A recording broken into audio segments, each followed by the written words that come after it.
First of all, happy Holi to all of you. May your life and screen have all the 16.7 million colors and graphics you want in your life. Anyways, happy Holi. Holy shit. Hello, what is up guys, it's Harbinger here, and about 3 or 4 days ago I have got a request to make a video on how to use MSI Afterburner to overclock your graphic card. As you might already know that the competition level in the graphic card industry, that is between the AMD and Nvidia, is so much intense that even a 5% increase or decrease in performance can affect your decision on a particular model of graphic card.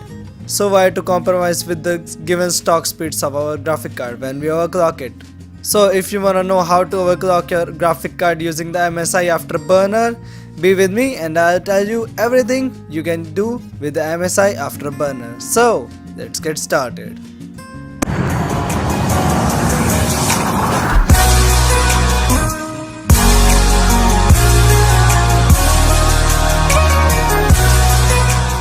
So first things first, you have to install the MSI Afterburner from the setup link given in the description box below.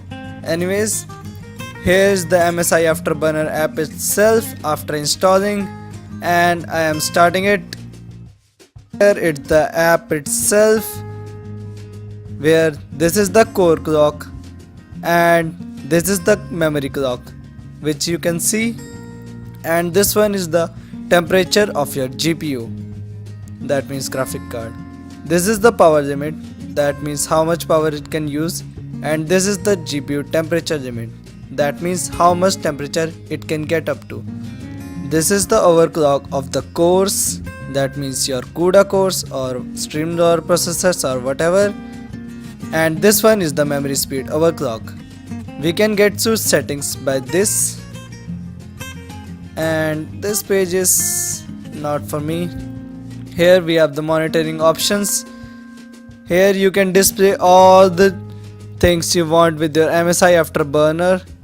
See, you can just select the things you want and click that show on screen display option. You can select whatever you want and whatever you need.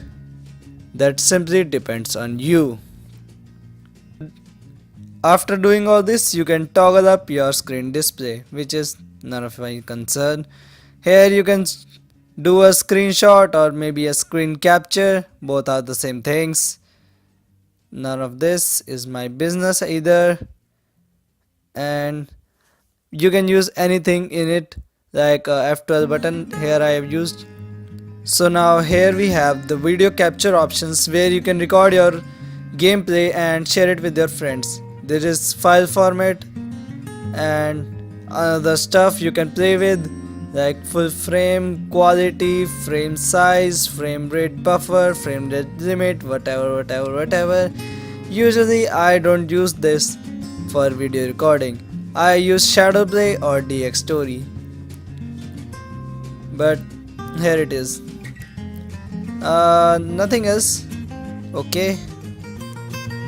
And for the overclocking of your graphic card, please be patient and don't make any haste, because overclocking might void your warranty and you might end up blowing your graphic card. Well, this is 1 in a million case, but this can happen to you. So be sure to increase the frequencies by a very small amount and by little and little testing. I have already know my graphic card potential. I have a boost of 150 MHz to the core and a 400 MHz boost to the memory. And let me just get to the stock speeds of my graphic card to make a fair comparison between the overclockable potential and the stock potential of my graphic card.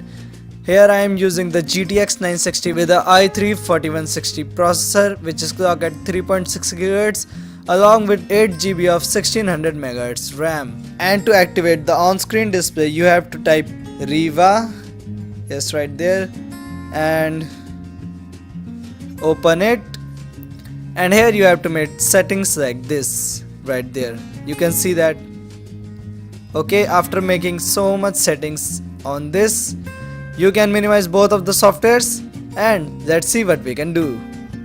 For dust benchmarking, I am using the Unigen Heavens 4.0 at max settings, and as you can see on the top left corner, yes, those pink numbers, they are actually frame rates and the other monitoring stuff we already did on our MSI Afterburner app. So you can see here we have the GPU temperatures, the name GPU temperatures of 68 degrees, 1335 MHz of core clock, and below that you have got memory, 3506 MHz memory and 901 MB memory usage. Below that you have the CPU temperature and RAM of 2117 MB. And at last you will get the FPS you are getting in your games. So let's see what a GTX 960 can do with its stock speeds.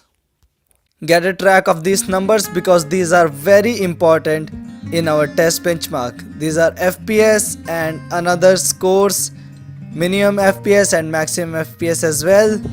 And these are the numbers which we are going to use to compare it with our overclockable graphic card. So for the next test benchmark, I have used the similar settings but with a 150 MHz boost in our core and a 400 MHz boost in our memory. As you can see, the temperatures are also skyrocketing because overclocking makes the graphic cards hotter. So you might need a better cooling in that one. As you can see, both average FPS, minimum FPS, maximum FPS and at last score has been marginally increased due to overclocking. And here it is. I have usually seen a performance boost of 10 to 15%, which is actually free, so I recommend you to overclock your graphic card if you really need it, but if you don't need it, please don't do that because it might shave some of your life of your graphic card. You might warrant your warranty, extended temperatures of GPUs, etc, etc, etc, whatever. This all depends on you. I have already showed you what you can do with the MSI Afterburner app. And hope you guys enjoyed this video. I have to record this in my room locked because there's still guests in my house and babies are still trying to bang my doors. Whatever. And if you like this video, please hit that like button, and for any feedback or queries, please go to the comment section. Subscribe to my channel, it will be very helpful. And if you haven't already forgot, I am Harbinger, this is GBS the Tech Showdown, and I'll see you guys in the next one. Bye bye.